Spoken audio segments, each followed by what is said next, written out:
What's up, y'all? Today I'm going to interview one of my JS Academy students who recently hit Masters, even climbed up to 100 LP, and hit rank 2 in North America on Akali. So he's one of the better players on his champion in the server, and he accomplished all this stuff while being in the Academy. So if you guys want to check out the Academy, go to patreon.com/JSAcademy. Today he's going to share his tips of what worked for him, his advice to other people trying to play Akali and trying to climb to Masters themselves, and kind of what changed for him and kind of the mentality he had. So I hope you guys enjoyed this conversation. Again, if you guys want to talk to him, make sure you guys check him out. If you guys want to check out the Academy, there are videos on the channel, or again, go over to the Patreon. I hope you guys enjoy the interview. Let's start with Charn introducing himself for this part. So Charn, how long have you been playing League?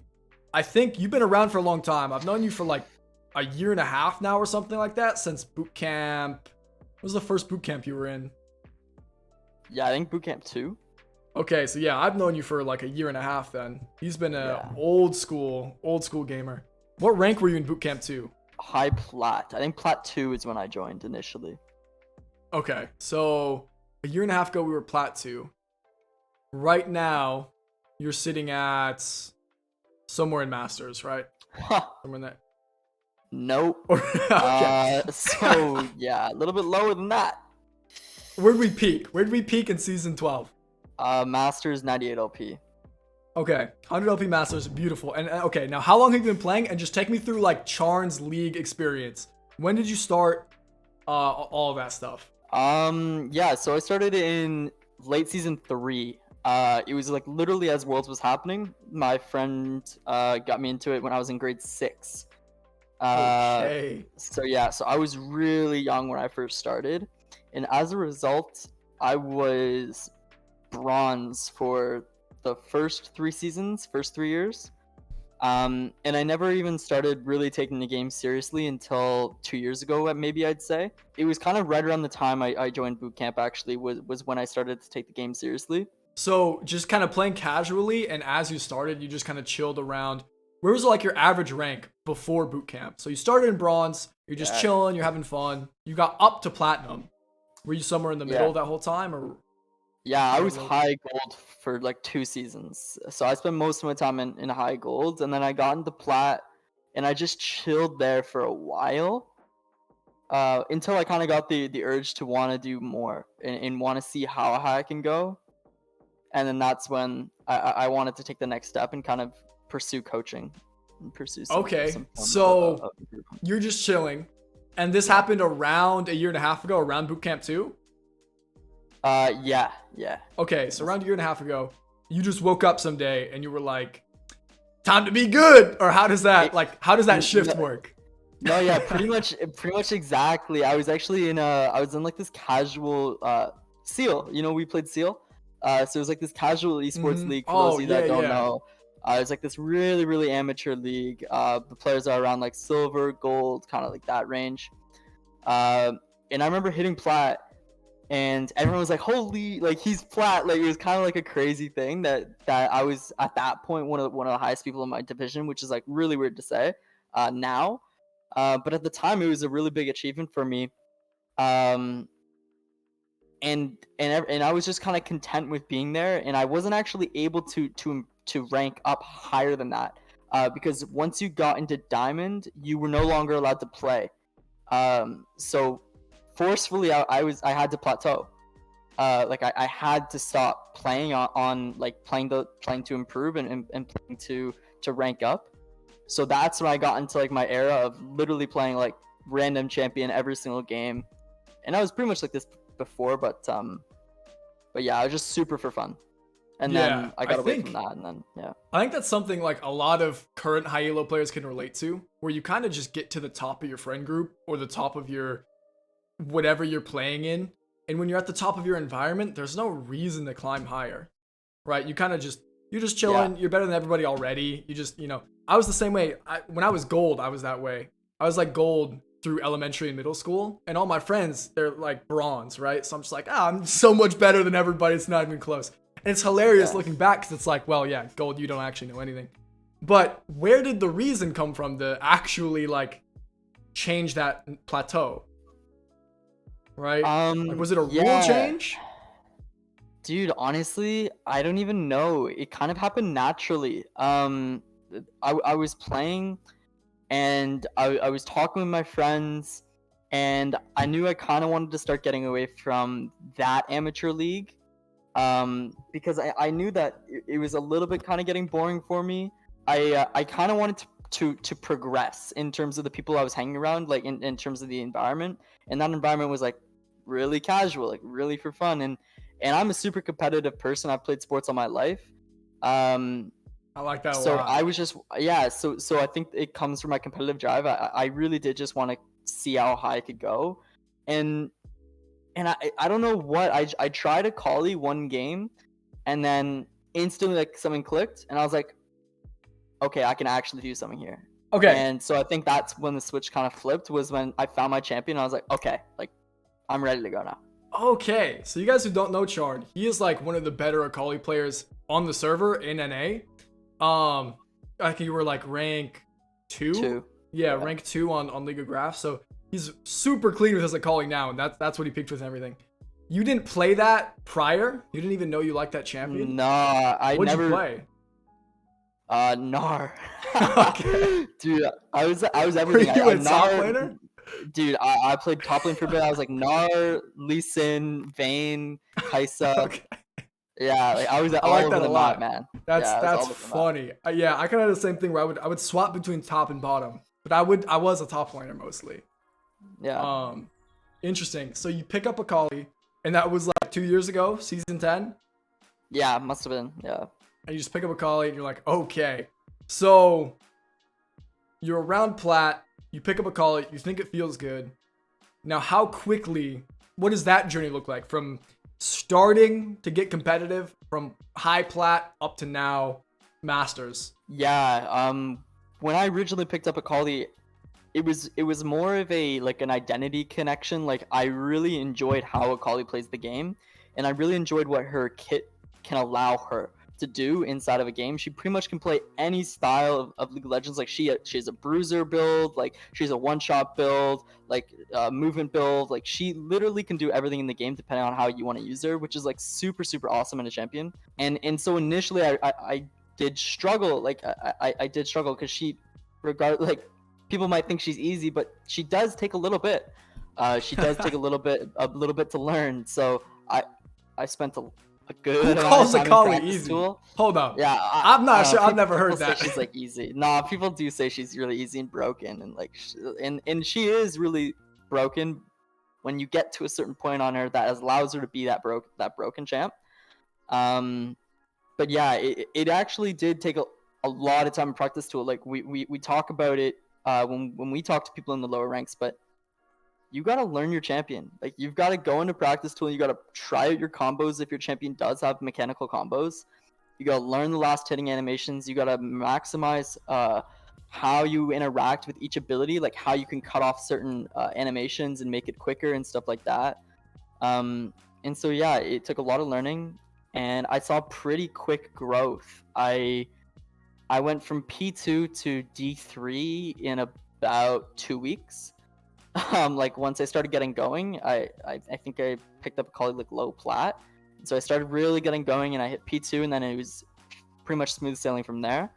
And then I immediately hit diamond and dropped. And Yeah. for me, Okay. like that was really tough. But Drop from diamond. yeah. Okay. So how did you drop from diamond? Were you playing a collie the whole time, or how did that happen?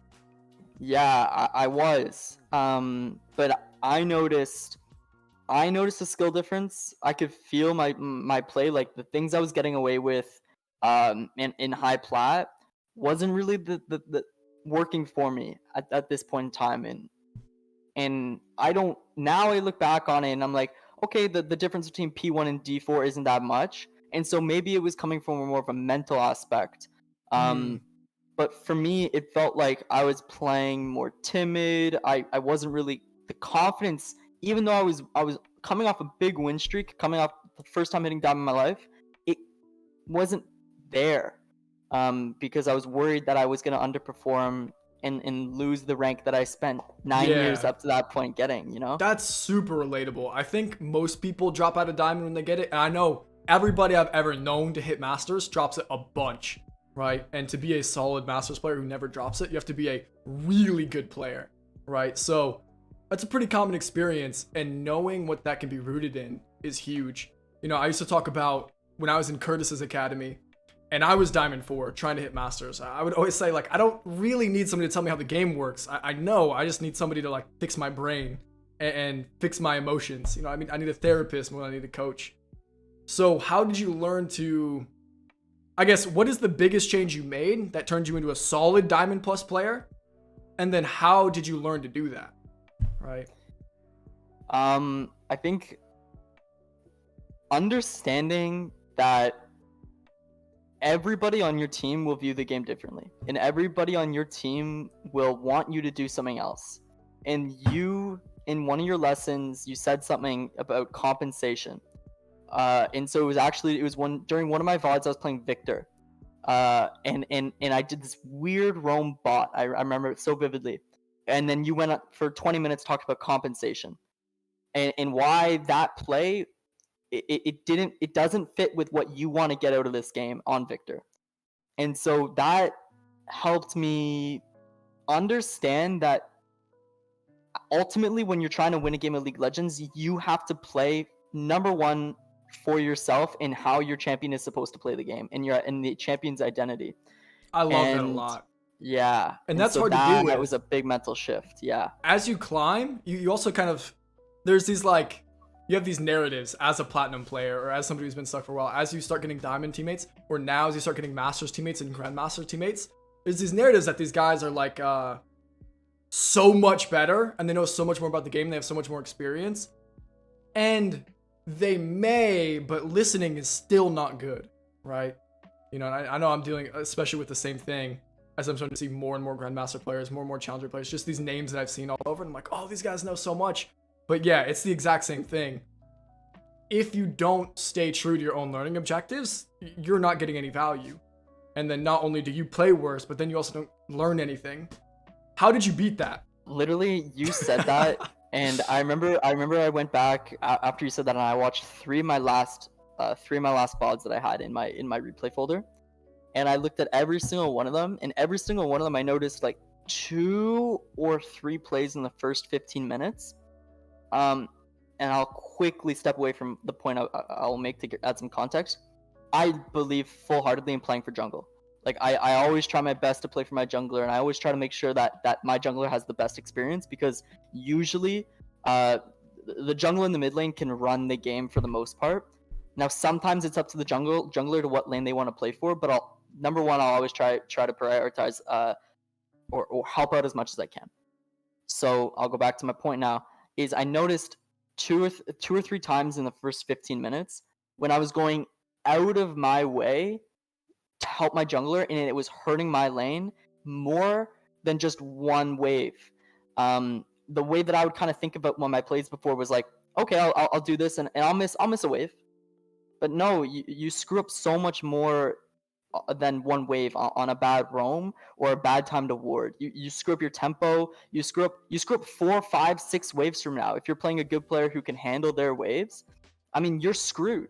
Once you screw up one wave, they're gonna have Prial on you if they want. They're gonna have a freeze on you if they want. They're gonna do so much more than that of a low, high plat, below kind of player. So understanding that, okay, I really gotta play number one for myself, and then see what I can do to help my jungler was the big switch. And that's when I saw me go from D4 to D3 to D2, D1 resident.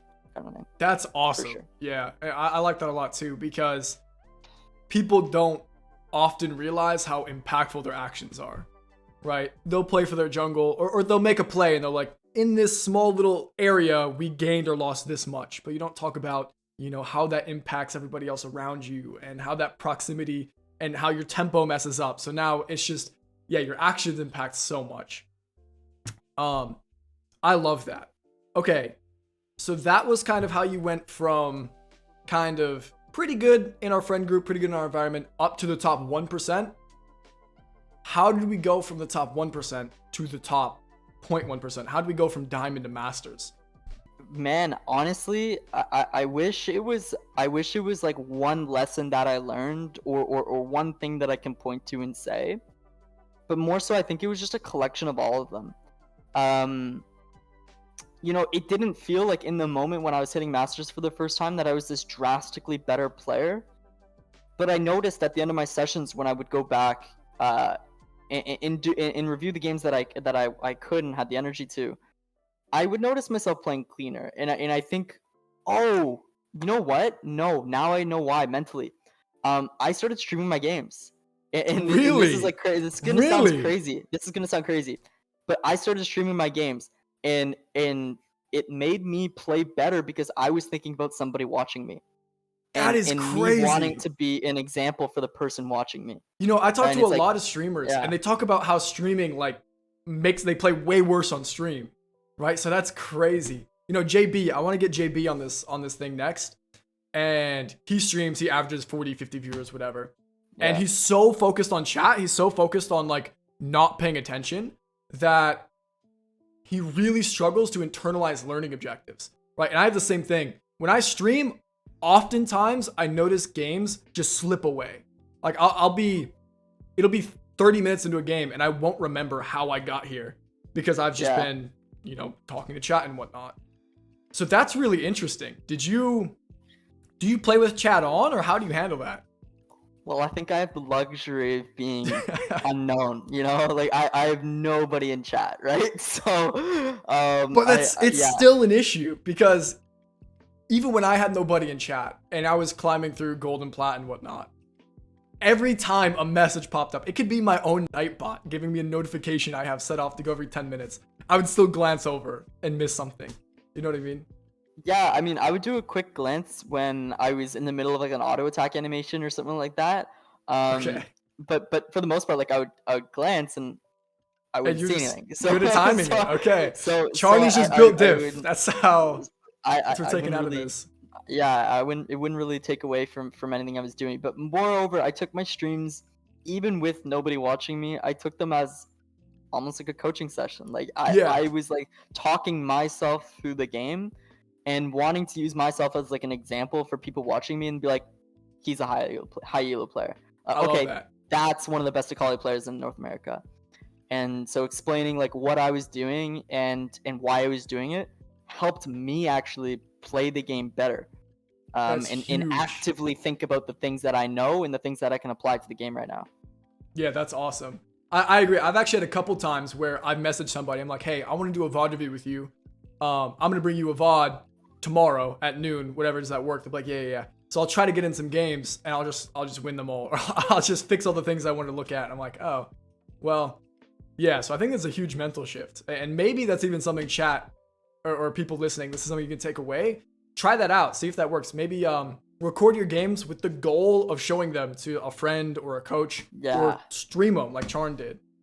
Um, yeah.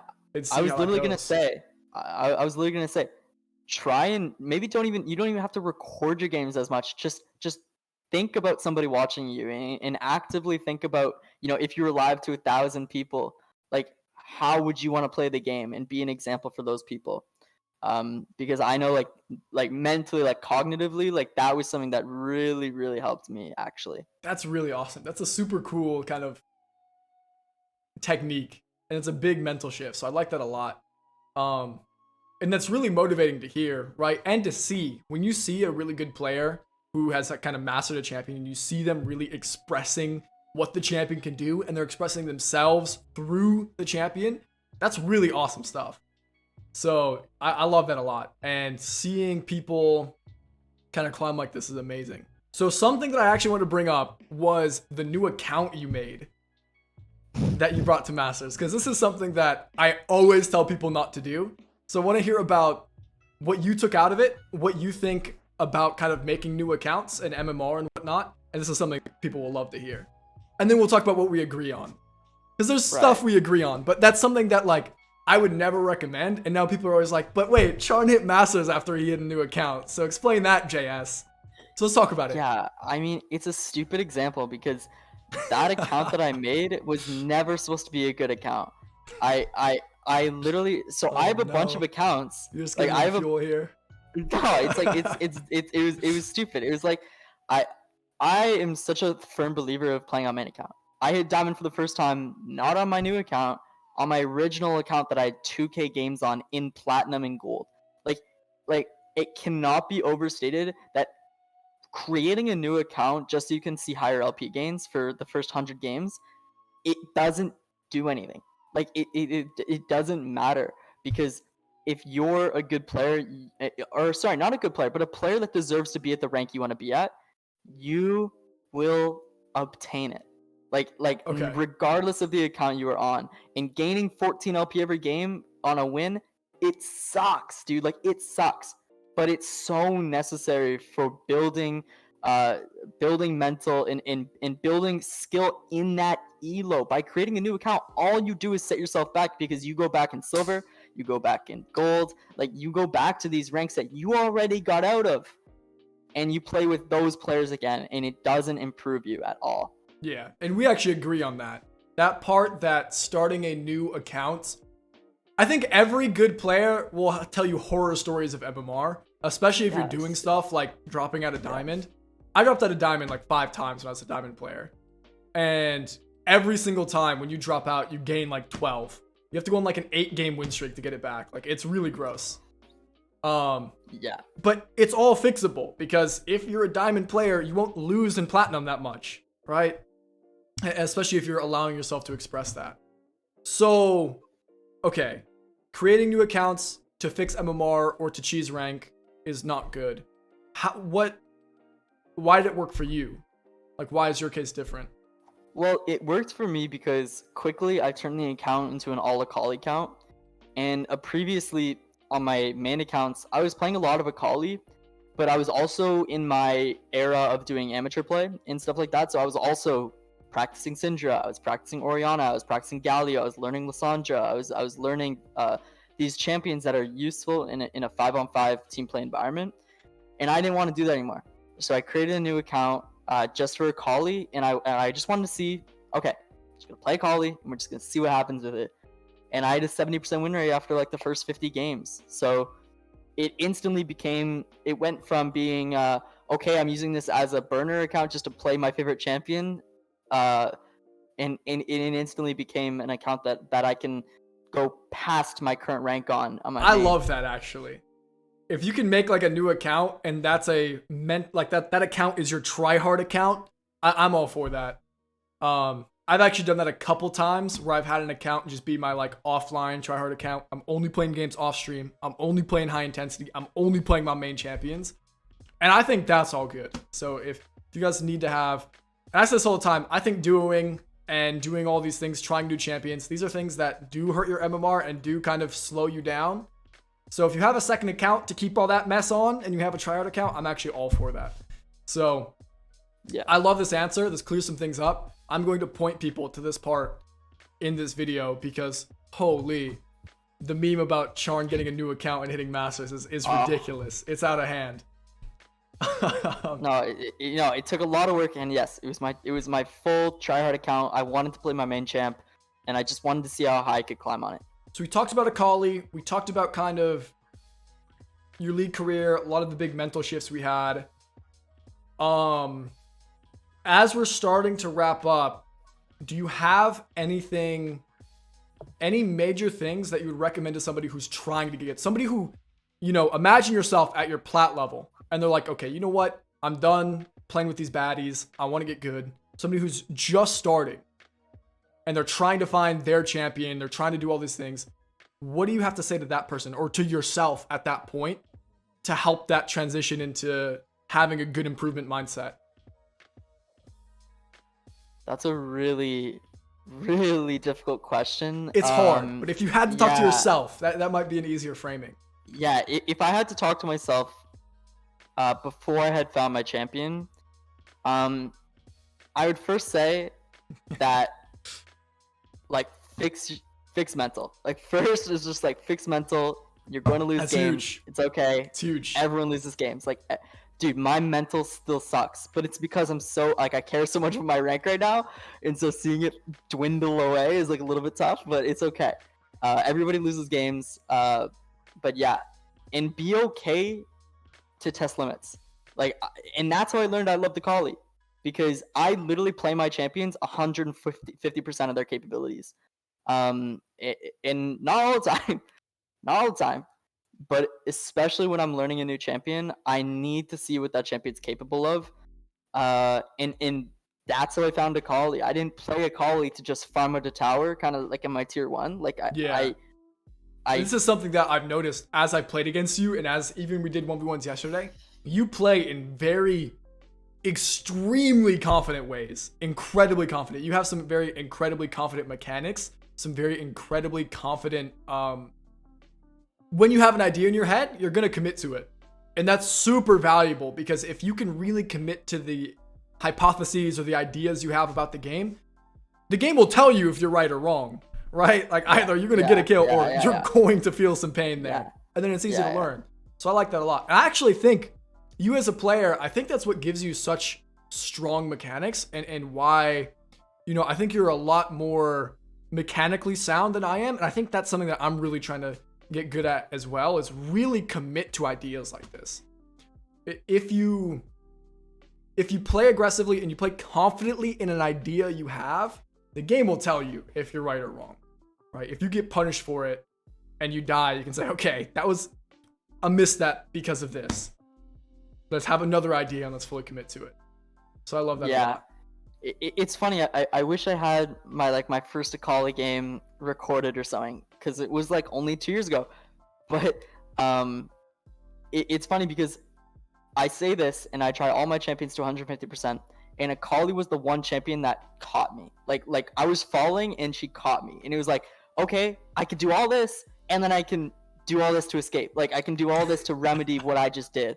Interesting. And so it meshed with my playstyle so well, because I could go in, and this is back, I think, like at the point in time when Akali had a targetless R1, like her first R could go anywhere. So I had a lot of creative freedom in how I played the game, and I could go in, and I can go right back out, and that was a really, really good feeling with how I love to play team fights. Interesting. And in versatility, which is something I look for in my champions. I need them to be versatile. Yeah, that's probably the biggest thing you've said this entire time that I can't relate with at all. I've never played a champion just be like, this is my champion. You know what I mean? I've always just I've been very formulaic about it. I feel like you have this very feeling and intuition based playstyle. Do you agree with that? And then, so when you're deciding how a matchup goes or how a trade goes, is it mostly just based off experience and intuition? 100%. Okay. Yeah, interesting. It's based off having 3,000 games in the champion. It's like, okay. Yeah, I know the limits of pretty much every matchup. Yeah. So. Okay, interesting. So, what's your biggest review technique for somebody who's like that? Because that's the biggest thing we are different about. Yeah, it's actually funny. I've said this to a few people, and it's go into the game, like go into your VOD review, go into like your live game, whatever, and understand that the enemy has cooldowns. Like it's super weird to say. Like you're probably like, what the fuck? But when I have mental block against a champion like LeBlanc or Zed or Katarina, I often think I'm always scared of their abilities, even though they just use them. Like it's crazy to just remind yourself that they are champions too, and they have weaknesses. And so when I'm going into a review for a matchup against Akali, and how I learn these matchups is first understanding each champion's weakness and where their strengths are and where they can be punished. So I'm going to use the example of Lux just super quickly, based on as well the 1v1s we saw yesterday with Shibi, I think it was, and he was being a little bit reckless with his abilities, but maybe that's because I was dancing like on the range of his abilities and making him think that he can throw it out and then dodging it. And that's from learning that Lux's strength is by catching you in these traps where you're standing still, and then she can get you in her ability combos. And so learning how to not be standing still in that specific matchup is how you'll win that specific matchup. And now doing that for the 15 most common champs you'll see in mid lane is a great place to start. Yeah, absolutely. I love that, man. That is awesome. I'm out of questions. So if you don't have anything else, is there anything else you want to end with? Or chat, do you guys have any questions before we wrap it up? I don't think I missed anything. If not, we'll wrap it up. Charn here or Cyinite. Check him out on Twitch/Cyinite. Check out his Twitter. What's your Twitter handle? It's Cyinite. It's CYINYTE. There's a second Y in there. Sneaky little one. He put a second Y in there. Yeah. He is also super good at Callie. So if you're a Callie player, go check him out. He is also now the social media manager for the NA in-house server. So if you're a Diamond Plus player, hit him up about that. Go check over there. Chat's asking why Heartsteel Varus. Because can I actually answer this? Like, yeah, do I have go for time it. to answer this? Yeah, go for it. Because I realized quickly that my hands were really cold and I actually couldn't play the game, and so I wasn't able to auto attack. And so I said, if I'm gonna be useless, I might as well just be tanky. That Camille still went on you after you built No, it was crazy. Heartsteel. It Like was she was wild. still You saw it, ulting right? you on repeat. It was After you crazy. had Heartsteel and Warmox. Yeah, it was crazy. Kind Kind of smurfed the game. I'm not gonna lie. It was wild, dude. I'm on Charn's side here, chat. I don't know. Facts. Heartsteel And Varus was good. I took lethal tempo instead of dark harvest, and my autos weren't working. So when your play style isn't working, I had to switch up the build, and so I had to be an HP bar. I like that. But I actually, can I say one thing though before I do leave, kind of like a little learning coaching thing? Is I say this to everybody who I helped play the game at a higher level. Is I don't even want to say the word coaching because I'm not a coach, but yeah, everybody I help, I always say, you can climb. You have to remember the things you know, and you have to remember the things that you're taught. So many people will autopilot. So many people will just play the game, and they won't actively think about the things that they can do in the moment, and that's why they're plateauing. Like, that's why they're not actually learning, and then they go back and they say unlucky. Oh, they say, dang it, bad matchup. Oh, dang it, team gap. Like, whatever.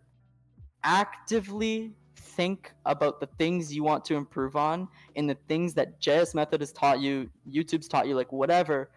Think about them while you play, and I promise you, you will improve. I love that. That is awesome. That is Cyinite. If you guys want to go hear more about him, he streams on Twitch, all that stuff. Check out his W code, everything. I appreciate you guys, chat. That was awesome. If you guys are watching the YouTube video, thanks for checking this one out. I'll see you guys in the next one. Peace. Okay. Sweet. Charn, I appreciate you having you on, dude. Yeah, for sure. That was awesome. I'm gonna let you run. I know you said you had only like 30 minutes or so, so I'll let you run now. No, it was good. But I appreciate you, dude. We'll do more of this stuff, with the Academy guys later. So if you guys got a recommendation, or Charn, point people to me. If somebody, if you're talking to somebody and he's like a good player or whatnot, point him to me. I love doing more interviews. Appreciate you, dude. Take care, man. Appreciate you, bro. Yeah, you too.